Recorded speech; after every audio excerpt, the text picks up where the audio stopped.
ছোট্ট সোনামণিরা, আজকে তোমাদের যে গল্পটা বলবো, এই গল্পটার নাম জবার লাল জামা।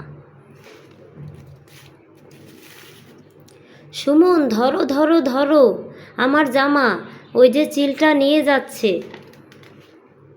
জামাটা রোদে শুকাতে দিয়েছিল জবা। শীতের জামা, জবার খুব প্রিয়। তুলে নিয়ে পড়তে যাবে, অমনি চিলটা এসে ছো মেরে নিয়ে গেল। জামাটা নিয়ে চিল কী করবে, কোথায় যাবে? বাড়ির উঠোন পেরিয়ে, লাউয়ের মাচা পেরিয়ে উড়ে যাচ্ছে চিল লাল জামা নিয়ে।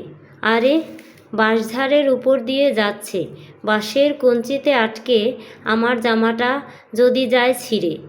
আহা, আমার লাল জামা! ওই যে সামনে পচা ময়লার জায়গা, চিলটা কি জামাটা ওখানেই ফেলবে? আহ, আমার শীতের লাল জামা! জবা সামনে তাকালো। আরে, কোথায় গেল ওটা? জবার পোষা কুকুরটাও দৌড়াচ্ছে। আবার কোথায় যায়? নুরুদের বাড়ির দিকে, ওখানে সবাই আগুন পোহাচ্ছে। এ কি, চিলটা কি জামাটাকে ফেলে দেবে আগুনে?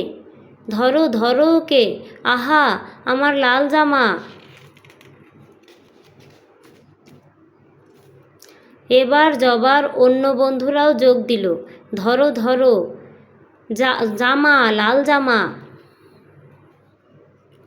সবার চিৎকারে চিলটা একটু চমকে যায়, একটু থেমে আবার উড়ে চলল হাটের দিকে। না, আর বুঝি পাওয়া গেল না। ক্লান্ত হয়ে সবাই বাড়ির দিকে হাঁটতে শুরু করলো। জবা খুব মন খারাপ, তার প্রিয় জামাটা হারিয়ে গেল।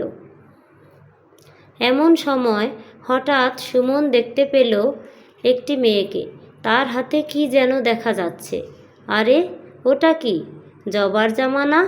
হ্যাঁ, ওটা তো জবারই জামা।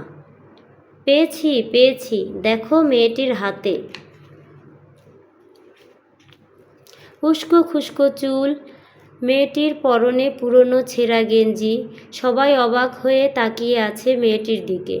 মেয়েটি বিড়বিড় করে বলছে, কি সুন্দর জামা, বাবা কইছিল আমারে মোডা জামা দিব, আইজ জামাটা দিয়া গেছে উপর থাইক্কা।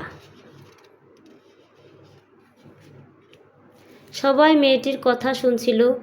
জবা ওর কাছ থেকে জামাটা আর নিতে পারেনি। নুরু, সুমন ও অন্য সবার মন খারাপ। কেউ কোনো কথা বলল না। সবাই বাড়ির দিকে ফিরে চলল। বাড়ি ফেরার পর জবা ভাবছে, কে ওই মেয়েটি, কোথায় ওর বাড়ি, ওর কি কষ্ট, ঘর নেই, জামা নেই। লাল জামাটা আমার খুব প্রিয়, কিন্তু ওটা মেয়েটির খুব প্রয়োজন। আমার তো অনেক জামা আছে, যাদের জামা নেই তাদের তো আমি দিতেই পারি। সন্ধ্যায় ছবি আঁকতে বসে জবা। তবে আঁকতে গিয়ে মেয়েটির মুখটাই মনে পড়ছে, লাল জামা পরা হাসি মুখ।